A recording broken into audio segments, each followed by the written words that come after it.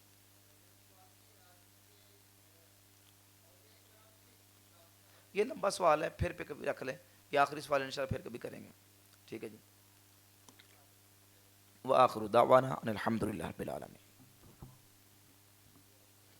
الحمدللہ رب العالمین والصلاة والسلام علی سید الانبیاء والمرسلین.